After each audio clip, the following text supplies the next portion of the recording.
ছবিটা দেখেন, একটা দেবীর পাশে দাড়ি টুপিওয়ালা একটা হুজুরের প্রতিমা। মানে এখানে ঘটনাটা কি ঘটছে? সুন্দরবন এলাকায় গাজীর পীর আর বন বিবির একত্রে পূজিত হবার ঘটনাটা আমাদের অনেকেরই জানা। আমরা অনেকেই ছোটবেলায় এই কিস্সা শুনে বড় হয়েছি, আবার এই প্রজন্মের অনেকেই হয়তো এই গল্পটা জানে না। সেই জানা অজানা গল্পটা নিয়েই আজকের আমাদের আলাপ। হিন্দু মুসলমানের ঐক্যের যে কথা আমরা বলি, সেটা শত শত বছর ধরে আমাদের দেশের সুন্দরবন এলাকায় বিরাজ করে। বাংলার লোকসংস্কৃতির ভেতর সুফি আর ভক্তি বিশ্বাসের যে অপূর্ব মিলন দেখা যায়, এই অঞ্চলে তার অনন্য উদাহরণ হলেন গাজীর পীর। গাজীর পীরকে অনেক নামে ডাকা হয়, যেমন কখনো কখনো তাকে বলা হচ্ছে মোবারক শাহ গাজী, তিনি পরিচিত বড়খা গাজী নামে, কিংবা গাজী বাবা। মূলত দক্ষিণবঙ্গ এবং সুন্দরবন সংলগ্ন ভাটি অঞ্চলে, বিশেষ করে ভারতের পশ্চিমবঙ্গের দক্ষিণ 24 পরগনায় এবং বাংলাদেশের সুন্দরবন লাগোয়া এলাকার লোকবিশ্বাসে গাজীর পীর এক অলৌকিক ক্ষমতা সম্পন্ন পীর। হিন্দু মুসলমান নির্বিশেষে সকলের কাছেই তিনি শ্রদ্ধার পাত্র। পীর বড়খা গাজী বা গাজীর পীরের আসল পরিচয় নিয়ে একাধিক মত রয়েছে। কেউ কেউ বলেন তার জন্ম দক্ষিণ 24 পরগনায় বেলে আদমপুর গ্রামে। আবার অন্য একটা সূত্রে দেখা যায় তিনি তৎকালীন সিলেট জেলার শিবগাঁও গ্রামে জন্মগ্রহণ করেছিলেন। কারো মতে তার পিতা ছিলেন স্থানীয় রাজা সিকন্দর শাহ, মাতা ছিলেন অজুপা সুন্দরী।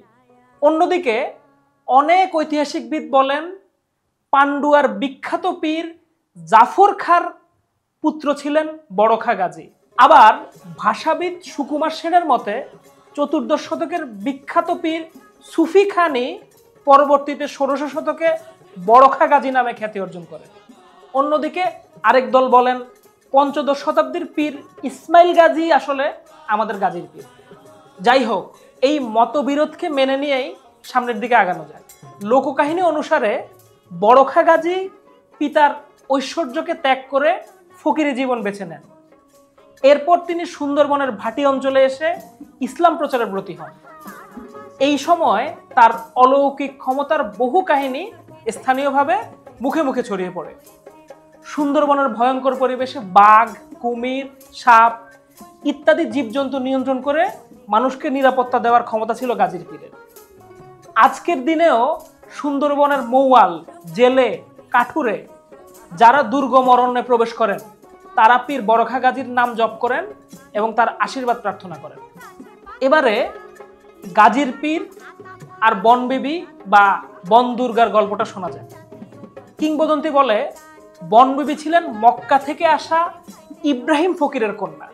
ইব্রাহিমের প্রথম পত্নী ফুলবিবি ছিলেন নিঃসন্তান। তিনি তার স্বামী ইব্রাহিমকে একটি শর্তের অধীনে পুনরায় বিবাহের অনুমতি দেন। অনুমতি পেয়ে ইব্রাহিম বিয়ে করেন গুলাল বিবিকে। এই সময় আল্লাহ বিশেষ উদ্দেশ্য নিয়ে স্বর্গ থেকে বনবিবি ও শাহজঙ্গলিকে গুলাল বিবির সন্তান রূপে পৃথিবীতে প্রেরণ করেন। গুলাল বিবি গর্ভবতী হলেন। এবারে ইব্রাহিম ফকিরের প্রথম স্ত্রী ফুলবিবি শর্ত দেন এই গর্ভবতী স্ত্রীকে ইব্রাহিমের বনভূমিতে ফেলে আসতে হবে। কথা যেহেতু দিয়েছেন, ইব্রাহিমকে সেই কথা রাখতে হলো। এই বনেই বনবিবি আর শাহজঙ্গলি জন্মগ্রহণ করেন। তাদের যত্ন করার জন্য আল্লাহর তরফ থেকে স্বর্গ থেকে 4 জন দাসকে প্রেরণ করা হয় বলে প্রচলিত আছে। সে যাই হোক, পরবর্তীতে ঘটনা প্রবাহে গুলাল বিবি ও তার সন্তানদেরকে ইব্রাহিম ফকির ফিরিয়ে নেন, কিন্তু শাহজঙ্গলি আর বনবিবি আবার বনেই ফিরে আসেন। এই সুন্দরবনেই তারা বড় হতে থাকেন। বন আর বনের চারপাশের মানুষকে আপন করে নেন বনবিবি। বনবিবি ছিলেন অলৌকিক ক্ষমতার অধিকারী। তিনি প্রতিজ্ঞা করেছিলেন সুন্দরবনের প্রতিটি প্রাণী ও মানুষের মধ্যে তিনি সাম্য প্রতিষ্ঠা করবেন। সবার খেয়াল রাখেন বলেই তিনি ধীরে ধীরে হয়ে ওঠেন বনের দেবী। এবার জানা যাক দক্ষিণ রায় সম্পর্কে। সুন্দরবনের গহীন অরণ্য, যেখানে মানুষ আর প্রকৃতির লড়াই প্রতিনিয়ত, সেখানে রাজত্ব করতেন দক্ষিণ রায়, জঙ্গলের বাঘের দেবতা। বাঘের রূপে অধিষ্ঠিত এই দেবতার প্রভাব ছিল অরণ্যের প্রতিটি কোণে। দক্ষিণ রায়ের নিয়ম ছিল অত্যন্ত নির্দয়, নির্মম। কোনো মানুষ যদি জঙ্গলে প্রবেশ করত তাহলে তাকে প্রাণ দিতে হতো। এ প্রসঙ্গে একটা ছোট গল্প বলা যায়। একবার এক মৌয়ালের ছোট ছেলে বাবার সাথে বনে যাওয়ার বায়না ধরে। ছেলের বায়নায় মৌয়াল তাকে নিয়ে বনে যায়, কিন্তু ঘটনাচক্রে ছেলেটা হারিয়ে যায়। উপর থেকে আবার এই পুরো ঘটনাটা দেখছিলেন দক্ষিণ রায়। সে এই ছেলেটিকে হত্যা করার সিদ্ধান্ত নেয়। ছোট ছেলেটি দেবী বনবিবিকে স্মরণ করে। ছেলেটির প্রার্থনা শুনে বনবিবি ও তার ভাই জঙ্গলি এসে উপস্থিত হন। বাঘের সাথে বাঁধে যুদ্ধ।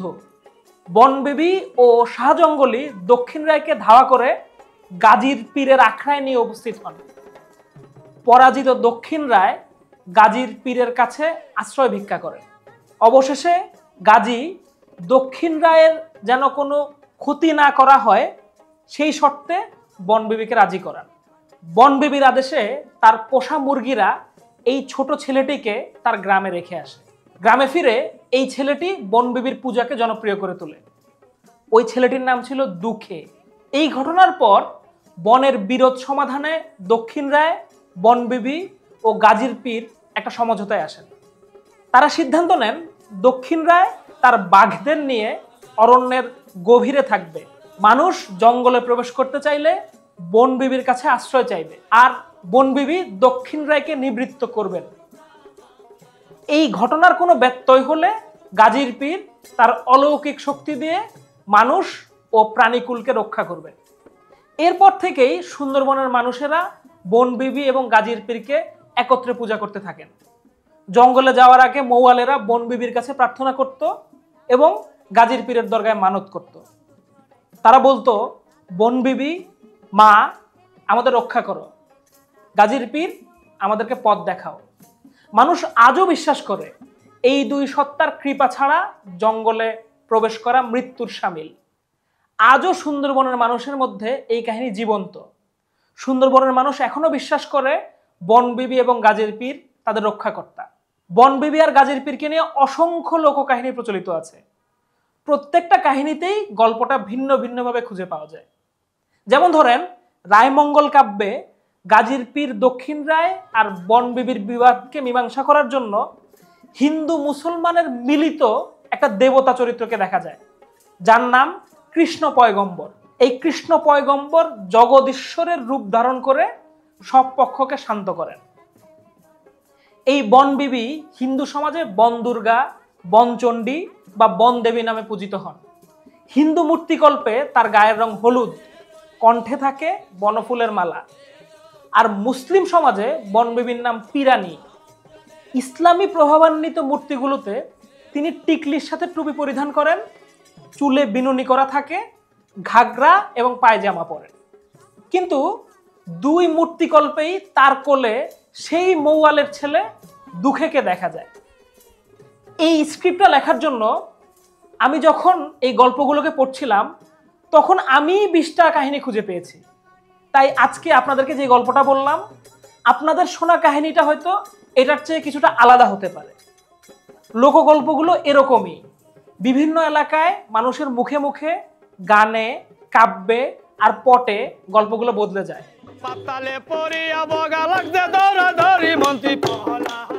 তবে আগ্রহের বিষয়টা অন্য জায়গায়।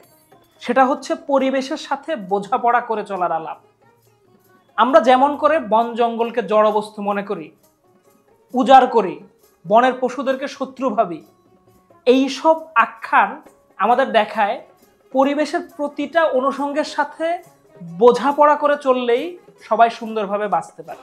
আজকের এই জড় সমাজে গাজীর পীরের আখ্যান শুধু একটা কিংবদন্তি না, এই আখ্যান বনের সাথে মানুষের বোঝাপড়ার যে শিক্ষা আমাদের দেয় তা 21 শতকের আধুনিক দুনিয়ায়ও অনেক বেশি প্রাসঙ্গিক।